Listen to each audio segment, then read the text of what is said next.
Hello friends, this is Asuni Sadharjun and today we are going to start a very important topic of Muslim law, that is मुता marriage. इससे पहले के lecture में हम लोगों ने मुस्लिम लॉ में मैरिज का कॉन्सेप्ट देखा विच इज नोन एज निकाह। निकाह क्या होता है? निकाह को मुस्लिम लॉ में एक कॉन्ट्रैक्ट की तरह माना गया है, जैसे कि हिंदू लॉ में सैक्रामेंट माना जाता है। ओल्ड हिंदू लॉ में प्योरली सैक्रामेंट था, लेकिन जो अब हिंदू मैरिज एक्ट आ गया है इसमें सैक्रामेंट है, लेकिन कॉन्ट्रैक्ट जैसे भी कुछ पोर्शन आ गए हैं, लेकिन फिर भी हिंदू लॉ में हम उसको सैक्रामेंट ही कहते हैं और मुस्लिम लॉ में मैरिज को हम कॉन्ट्रैक्ट की तरह देखते हैं। अगर हम बात करें मैरिज की अंडर मुस्लिम लॉ, तो ये मैरिज दो तरह से कंसीडर की जा सकती है। एक तो हम कह सकते हैं permanent marriage and second one is temporary marriage.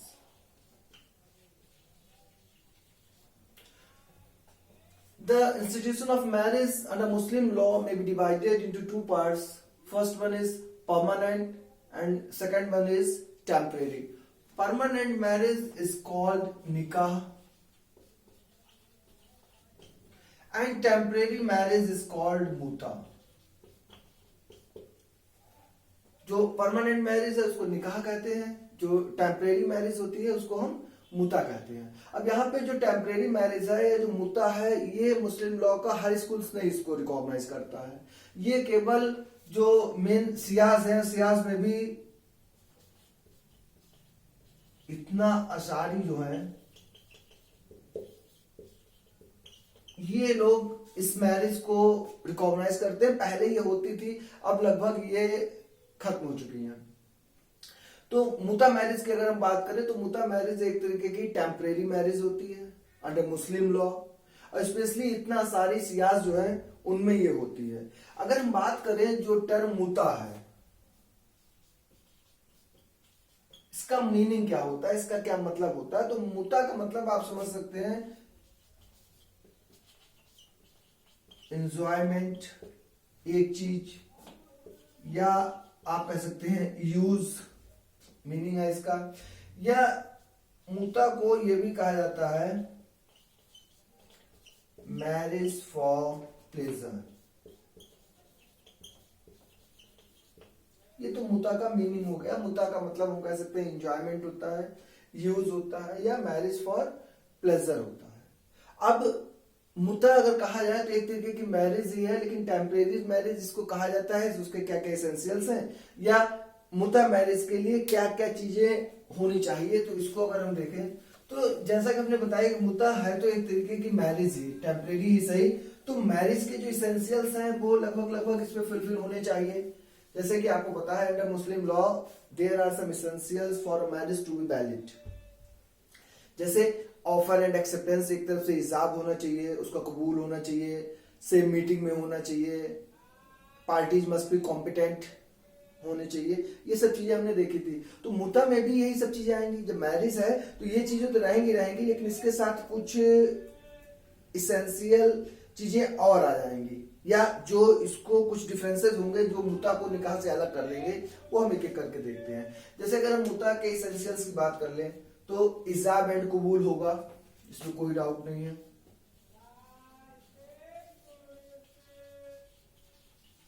इजाब and कबूल हो गया, ठीक है। यहां पे एक इंपॉर्टेंट चीज ये देखनी है कि जैसे निकाह में हमने देखा था, निकाह में क्या था कि there are limitation of 4 wifes under निकाह in Muslim law. Muslim law में हमने देखा था जो मैक्सिमम वाइफ्स है वो 4 रखी जा सकती थी। निकाह में कोई लिमिट, इसमें मुता में कोई लिमिटेशन नहीं है, नो लिमिटेशन।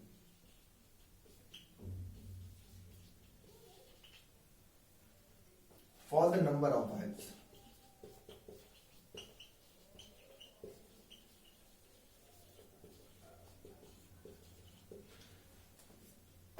कितनी भी आप मुता कर सकते हैं, ऐसा कोई लिमिटेशन मुता में नहीं आता है। तो अगर मुता की बात करें, एक तो इजाब होगा, कबूल होगा। दूसरी अगर हम तरफ देखें तो हम कह सकते हैं कि लिमिटेशन जो थी मुता में वो भी नहीं होती है। तीसरी अगर हम बात करें जो मुता होता है इसमें एक्चुअली में अगर हम बात करें कि मुता और निकाह में मेन डिफरेंस होता क्या है, तो जो मेजर डिफरेंस है वो होता है टर्म का। स्पेसिफिकेशन ऑफ टर्म, टर्म का हम कह सकते हैं टाइम पीरियड। एक्चुअली में जब निकाह होता है तो उसमें यह नहीं बताया जाता है कि ये निकाह कितने टाइम के लिए हो रहा है, लेकिन मुता का जो मेजर पोर्शन है, जो सबसे इसेंशियल चीज है जो मुता और निकाह को अलग अलग करती है, वो है स्पेसिफिकेशन ऑफ टाइम। कि मुता जो है इसमें यह बताया जाता है कि ये जो आप कॉन्ट्रैक्ट कर रहे हैं मैरिज का, ये कितने दिनों के लिए कर रहे हैं, कितने महीनों के लिए कर रहे हैं, कितने साल के लिए कर रहे हैं, कितने घंटे के लिए कर रहे हैं। यानी कि जब भी मुता होगा तो उसमें कहीं ना कहीं पे उस टाइम को स्पेसिफाइड करना बहुत जरूरी होगा कि कितने टाइम के लिए आप कर रहे हैं। अब जितने टाइम के लिए आप कर रहे हैं तो ये स्पेसिफिकेशन इसको क्या कर देगा, मुता में कन्वर्ट कर देगा। यानी कि मुता तभी होगा जब आप स्पेसिफिकेशन ऑफ टाइम वहां पे हो जाएगा। अब जो टर्म है ये कुछ भी हो सकता है, निकाहनामा जो भी बनेगा उसमें ये स्पेसिफाई करना होगा। यहाँ पे एक और इंपॉर्टेंट देखते हैं, जब हमने देखा था निकाह में कि रिलीजन का डिफरेंस जो था, कौन किससे मैरिज कर सकता है, तो हमने देखा था कि जो सुन्नी मेल है, देखिए फीमेल में तो चाहे मुता हो चाहे निकाह हो कोई डाउट है ही नहीं। फीमेल के लिए कोई भी फ्रीडम नहीं है अदर देन मुस्लिम से मैरिज करने की, चाहे मुता हो चाहे निकाह हो कुछ भी हो। तो फीमेल के कॉन्सेप्ट में तो कभी कंफ्यूज होने की जरूरत है ही नहीं। फीमेल को तो अलग ही रख देना, ये तो कर ही नहीं सकते, इनको हटा दीजिए। अब जो भी डाउट्स या कंट्रोवर्सी या आप कह सकते हैं कि जो प्रॉब्लम आपको हो सकती है क्वेश्चन का आंसर देने में, तो वो हमें ध्यान रखनी है मेल के लिए। अब मेल के लिए जैसे हमने बताया था कि सुन्नी जो है वो किताबिया से भी मैरिज निकाह कर सकते हैं, लेकिन शिया नहीं कर सकते हैं। शिया अगर किताबिया से निकाह करता है तो वो भी क्या हो जाता था, वॉइड हो जाता है। लेकिन वहां पे हमने बताया है कि लेकिन शिया जो है वो मुता अगर करता है किताबिया से तो वो वैलिड हो जाता है। यानी कि ये मुता जो है ये मुस्लिम से तो हो ही सकता है, मुस्लिम के साथ साथ ये किताबिया से हो सकता है, यहां तक कि ये फायर वर्शिपर जो होते हैं उनसे भी हो सकता है।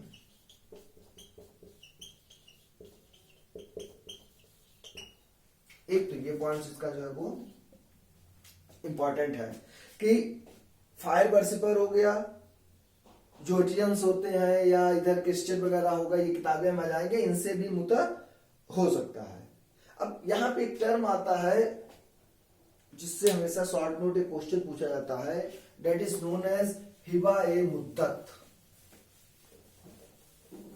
टर्म आता है, टॉपिक ये छोटा सा है लेकिन कुछ टेक्निकल चीजें हैं कि देखिए सीधा सीधा मुद्दा अगर पूछा जाता है तो उसमें दिक्कत नहीं है। मुद्दा से कोई भी प्रॉब्लम बेस अगर क्वेश्चन बना लिया जाता है, फिर ये जो टेक्निकलिटीज इसकी हैं इस पे ध्यान देना जरूरी होता है, नहीं तो क्वेश्चन वो गलत होता है। तो हमने आपको बताया एक टर्म है हिबा ई मुद्दत। हिबा ए मुद्दत जो है ये मुस्लिमों में एक टर्म यूज किया जाता है और इससे काफी क्वेश्चंस भी हमेशा बनते हैं। हिबा ए मुद्दत आप ये कह सकते हो कि हमने अभी बताया आपको कि होता क्या है कि मुता मैरिज में एक टाइम पीरियड को स्पेसिफाइड कर दिया जाता है कि इतने टाइम के लिए ये मुता मैरिज हो रही है। फॉर एग्जाम्पल मान लीजिए 2 इयर्स के लिए कोई मुता मैरिज जो है वो हुई।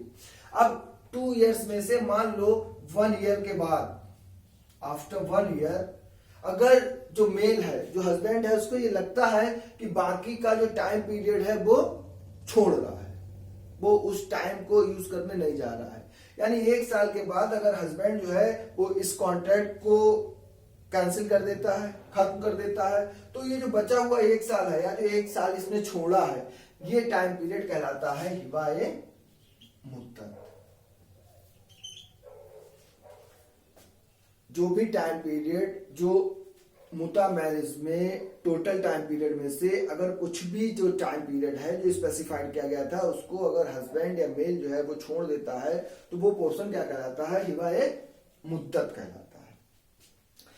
इसके बाद अगर हम बात करें तो इसमें कुछ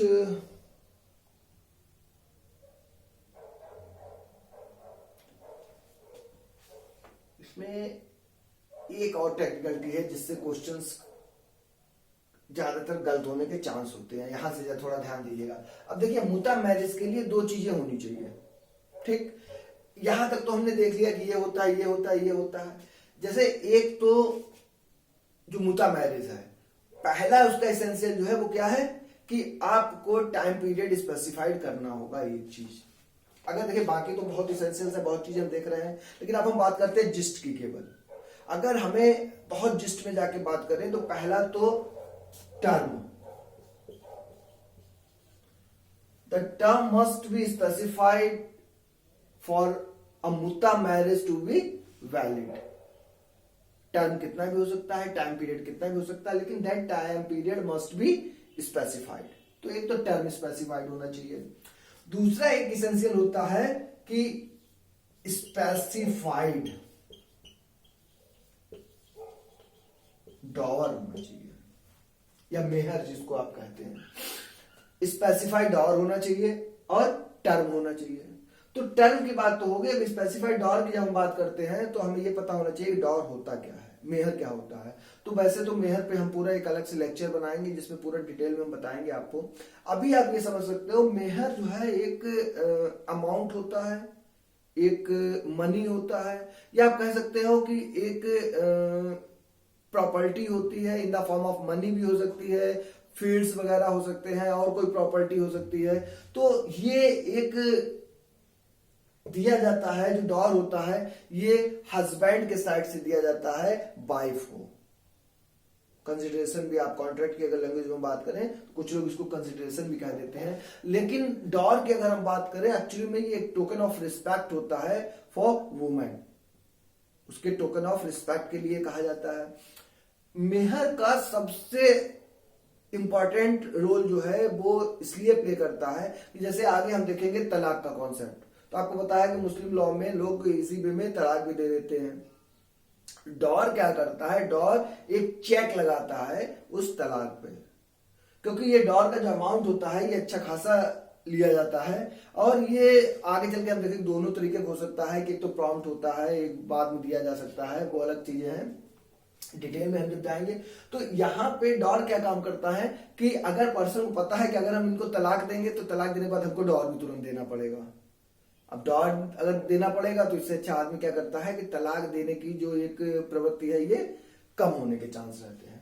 तो ये तो हम बहुत डिटेल में देखेंगे डॉर के लेक्चर में। अभी आप ये देखिए कि जब भी ये मुता की बात करें तो एक तो टर्म का स्पेसिफिकेशन होना जरूरी है और स्पेसिफाइड डॉर का होना जरूरी है। अब यहां से जरा कुछ टेक्निकलिटीज हम निकालते हैं। मान लीजिए कोई मुता मैरिज हुई, निकाहनामा हुआ, उसमें टर्म भी स्पेसिफाइड है एक चीज, और स्पेसिफाइड डॉवर भी स्पेसिफाइड है, यानी कि दोनों अगर दिए हुए हैं तो वैलिड हो गई, इसमें कोई डाउट नहीं है, सीधी सी बात है। टर्म भी है, स्पेसिफाइड है, क्योंकि दोनों इसेंशियल है और दोनों इसेंशियल अगर पूरे कर रहे हैं तो वैलिड हो गई। अब मान लीजिए टर्म तो दिया गया है लेकिन जो डॉर है इसका स्पेसिफिकेशन नहीं किया गया है, तब यह क्या हो जाएगा कॉन्ट्रैक्ट, ये हो जाएगा वॉइड। अपोजिट अगर हम कर दें इसका कि डॉवर तो दिया गया है, स्पेसिफाई कर दिया गया है, लेकिन टर्म स्पेसिफाइड नहीं किया गया है। यहां से थोड़ा ध्यान रखिएगा कि अगर टर्म नहीं दिया गया है तो कभी भी मुता नहीं हो सकता, लेकिन बाकी कंडीशंस पूरी हो रही है तो ये कॉन्ट्रैक्ट जो है ये तो वॉइड हो जाएगा, मतलब मुता वॉइड हो जाएगा। यहां पे कॉन्ट्रैक्ट नहीं, यहां पे आप कहिए मुता जो है वो वॉइड हो जाएगा। मुता क्या होगा, वॉइड हो जाएगा। लेकिन ये होगा क्या इस कंडीशन में, इस कंडीशन में ये बन जाएगा निकाह, क्योंकि अगर स्पेसिफाइड डॉवर है, बाकी एसेंशियल्स है, टाइम पीरियड नहीं है तो मुता नहीं होगा, सही बात है, लेकिन फिर ये क्या हो जाएगा, निकाह हो जाएगा। तो यहां की कुछ टेक्निकलिटी है जिनसे क्वेश्चंस आते हैं। कुछ इसके साथ एक दो पॉइंट्स और चलते हैं जिनके साथ क्वेश्चंस कुछ बनते हैं, या ये कह सकते हैं कि इफेक्ट ऑफ मुता मैरिज क्या होते हैं। तो अगर हम मुता मैरिज के इफेक्ट्स की बात करें तो पहली बात तो है कि पार्टीज के बीच में इनहेरिटेंस का कॉन्सेप्ट नहीं होता है, इसमें राइट ऑफ इनहेरिटेंस जो है वो नहीं आता है।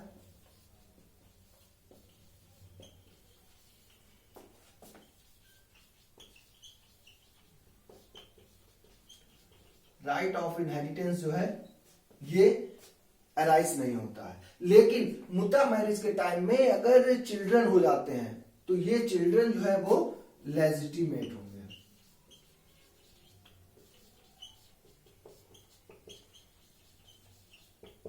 ठीक, राइट ऑफ इनहेरिटेंस नहीं होता है, चिल्ड्रन जो है ये लेजिटिमेट होते हैं। और अगर हम बात करें तो जो क्लेम अगर कोई लेना चाहता है, क्लेम अभी रुक जाओ, एक और चीज इंपॉर्टेंट छूट रही है, हम उस पर डिस्कस कर लेते हैं पहले कि इफेक्ट हम देख रहे हैं। जैसे मान लीजिए अगर मुता मैरिज जो है वो कंजुमेट हो गई है और कंजुमेट होने के बाद हस्बैंड अगर उसको छोड़ना चाहे, ठीक है, उस पूरे टाइम पीरियड को ना यूज करे और कंज्यूमेट होने के बाद मैरिज को अगर हस्बैंड जो है वो इस कॉन्ट्रैक्ट को सीज करना चाहता है तो आप ऐसे कर सकते हैं कि अगर कंज्यूमेशन हो गया है, ठीक, तो जो डॉर है वो कितना देना होगा, फुल डॉर देना होगा, पूरी मेहर देनी होगी। अगर कंज्यूमेशन नहीं हुआ है मान लीजिए, हाफ डॉर देनी होगी। एक कंडीशन ये भी हो सकती है कि वाइफ खुद अगर अपनी इच्छा से उस टाइम को पूरा ना करे और छोड़ के जाना चाहे, तो ऐसी कंडीशन में अगर वाइफ अपनी इच्छा से उस कॉन्ट्रैक्ट को पूरा नहीं करती है तो अब जो हस्बैंड है ये जितना टाइम उसने पूरा नहीं किया है उसके एप्रोप्रिएशन में डॉवर को कम कर सकता है। ठीक, तो ये कुछ इंपॉर्टेंट चीजें हैं इससे लेके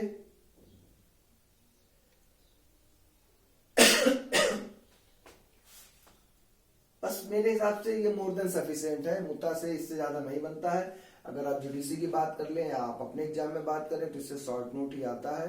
लेकिन हाँ, ये वाला जो पॉइंट्स हमने आपसे डिस्कस किया था, टर्म और स्पेसिफाइड डॉर, इसमें से टर्म है या स्पेसिफाइड डॉर नहीं है, ये है तो ये नहीं है, उसमें क्या होगा, उससे जो प्रॉब्लम इस क्वेश्चन आता है तब थोड़ा गलत होने के चांस रहते हैं। अदरवाइज हमें नहीं लगता है इसमें कोई बहुत ज्यादा टेक्निकलिटी है, सीधा सीधा कॉन्सेप्ट है छोटा सा, और उम्मीद तो यही है कि आपको अच्छे से समझ में आ गया होगा।